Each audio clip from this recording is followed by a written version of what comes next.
As tensions escalate over Bosnia's no-fly zone, nations rise to defend freedom and uphold international law. On February 28, 1994, NATO carries out its first ever military action. The US, Canada, and 10 European nations formed the North Atlantic Treaty Organization in 1949 as a safeguard against Soviet aggression. Each nation commits to treat an attack on one as an attack on all. Ironically, NATO's first military action comes after the end of the Cold War, when member nations agree to enforce UN resolutions enacted to bring about an end to the bloody conflict in the former Yugoslavia. U.S. fighter planes shoot down 4 Serbian warplanes engaged in a bombing mission in violation of NATO's no-fly zone over Bosnia and Herzegovina. Throughout 1994 and 1995, NATO planes continued to enforce the no-fly zone and strike at Serb military positions and airfields. In November 1995, Bosnia, Croatia, and Serbia agree to a peace agreement known as the Dayton Accords.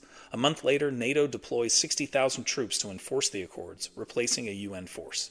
NATO will soon officially have 32 members. Stay tuned, because coming up, we'll learn more about NATO. In fact, I'll talk a little bit more about the conflict in the former Yugoslavia in the 1990s. We'll also talk more about the Dayton Accords and figure out why they're called the Dayton Accords. We'll also talk a bit about Article 5, that famous article of the NATO Compact, and discuss whether it's ever been invoked. We'll also learn about Russia's version, or should I say versions, of NATO, and I'll give you a little bit of a personal connection that I have to this conflict in Yugoslavia in the 1990s. Also, don't forget to check out Today in History in my Teachers Pay Teacher store. You can find a link in the description.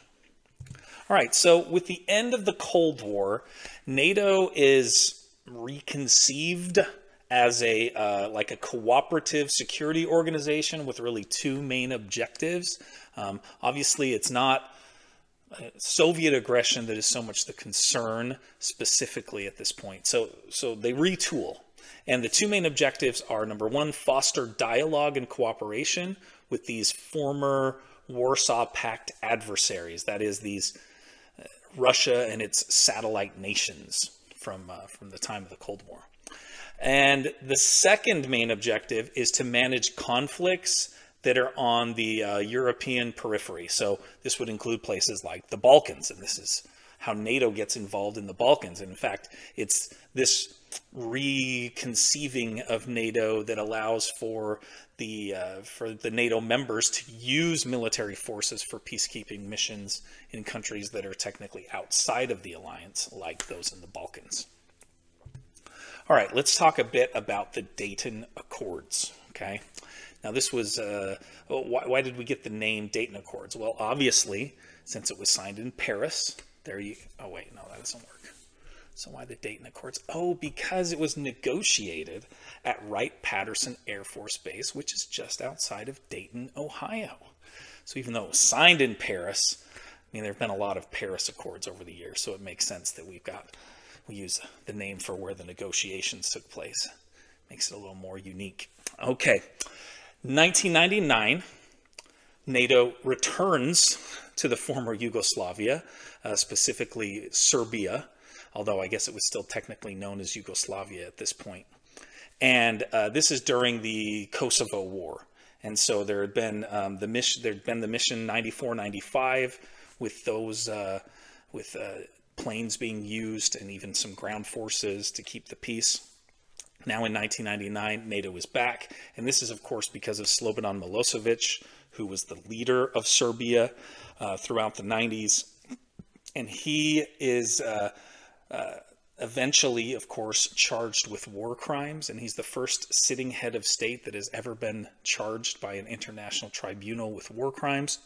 And he is forced from power in the year 2000 and faces an international tribunal. And he defends himself in this trial, which is never a good idea. I think he could read the writing on the wall. He knew where this was going. And then he, as the trial is actually happening in 2006, he dies in his cell in The Hague in the Netherlands. And of course, there are all sorts of conspiracy theories about what may have happened there. But that's the end of Slobodan Milosevic, who had, made attempts to carry out genocide in the Balkan Peninsula. Not the nicest person that has lived during my lifetime, for sure. All right, Article 5 of this NATO agreement is the most famous part of the compact. This is what requires every nation within NATO to come to the aid of any one nation if it is attacked. And this is really what gives NATO its strength. Has it ever been invoked? Yes, it actually has. Just one time, though. When was that? After the September 11th attacks in 2001, when the United States was attacked and troops were sent, NATO troops were sent to Afghanistan as part of the response to that. Okay, well, NATO is just as important now as it has ever been. You could even argue that it's even more important now, although I think as a deterrent, it was hugely important, of course, during the Cold War. Evidence of that is with what we see going on right now in Ukraine, with Russia's war in Ukraine. It's 2 years old now. There's a reason that Vladimir Putin did not attack the Baltic states like Estonia, Latvia, and Lithuania, who were also former Soviet republics and would have been easier targets, you could argue, than Ukraine. He doesn't attack them. He doesn't attack Poland. He doesn't attack Romania. Well, why doesn't he attack these nations? Well, because they have all joined NATO since the end of the Cold War. And Putin is smart enough to realize that as easy as it might be for big bad Russia to take Estonia, there would be a response from Estonia's NATO allies, and so that would be a bad idea. The newest member officially of NATO is Finland, and Sweden is almost there. In fact, just barely got approval from Hungary finally. Hungary was the lone holdout. It was Turkey and Hungary that had held out on Finland and Sweden at first, and they both gave approval to Finland last year, and so Finland officially joined. And Sweden got the approval from Turkey at that time, and now finally has gotten approval from Hungary. So that official adding of Sweden will happen quite soon, you would think. All right, let's talk about the Soviet Union, Russia's response to NATO. In 1955, you have the Warsaw Pact, which is essentially the Soviet Union and its satellite states come together with the Warsaw Pact. That, of course, dissolves as the Cold War ends and as the Soviet Union ends and as these nations strike out on their own. So in modern day, of course, Putin sees NATO as a real threat. And so in 2002, Putin comes together and forms the CSTO, the Collective Security Treaty Organization. This is the modern response to NATO. Doesn't quite have the strength of the 32 members that NATO has, but there are 5 members of the CTSO. And they are Russia, of course, Belarus, Kazakhstan, Kyrgyzstan, and Tajikistan.